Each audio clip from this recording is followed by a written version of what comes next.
And I'm going to read it here because I picked this up on, I believe it was the website actually, where you, in your bio specifically, it said, a doctorate in physical therapy and professional status in bodybuilding are similar in that they both don't mean a thing. It's not the credentials that matter, it's what you do with them that matters. And I think that is so, I'm going to let you elaborate on that because I want you to, if that's cool. I think that's so valuable because so many people are chasing a piece of paper to put on their wall and essentially aren't, I don't want to say doing it for the wrong reasons, but why do you care so much about that piece of paper or having that plaque or having this status as a professional bodybuilder? Because to me, it's the journey and what you become as a person that is the most important thing. But maybe you can elaborate more because that's just my little 2 cents there. But I want you to take the mic if you don't mind. You nailed it, man. That was perfect. And I can't stress that enough. I think this, whatever it is, whether it's physical therapy, whether it's bodybuilding, you can't, and I say this because I know from experience, you can't do it for the end result. You can't do it for status. You can't do it for that. You can't do it so you have doctor in front of your name. You can't do it so you have professional in front of your title. Because that's a very unsatisfying path to go down, and it's a miserable journey of striving for something like that.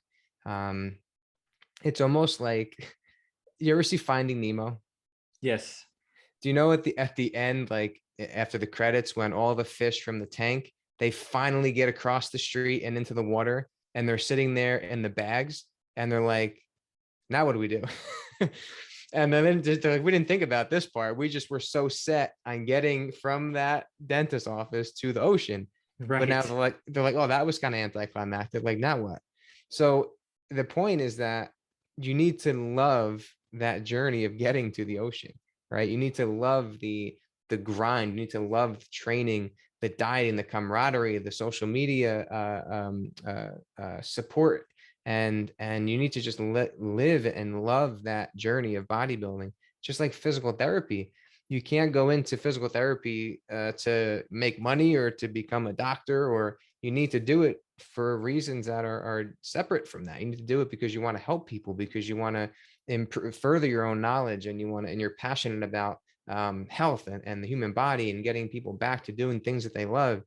And it sounds cliche, but one of the worst feelings I have ever had was early on in my bodybuilding career, was when I was so set on my goal being first place or a pro card, that when I didn't get that, it was the worst, the lowest of the low feeling, like just feeling like so worthless.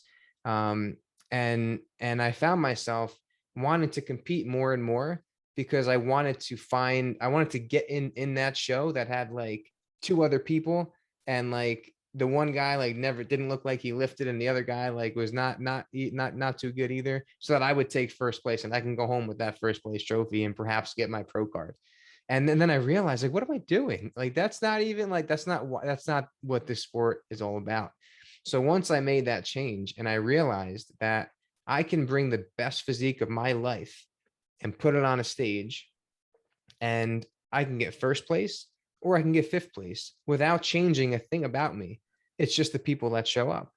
Similarly, I can bring a less than optimal physique to two different stages, and one can get me first and one can get me fifth.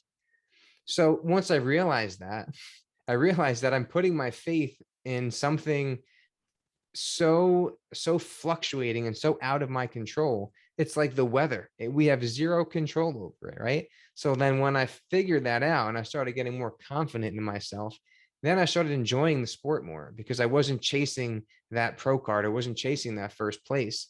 And I think it was also, now that I'm talking about it, I think it was, I wanted those placings and the title, because people that aren't in bodybuilding don't get it.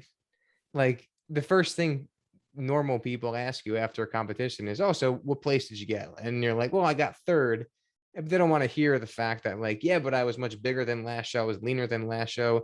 the two guys that beat me were like world champions. They don't want to know that. They're just like, oh, he got third. Like, whatever. He's not that good of a bodybuilder.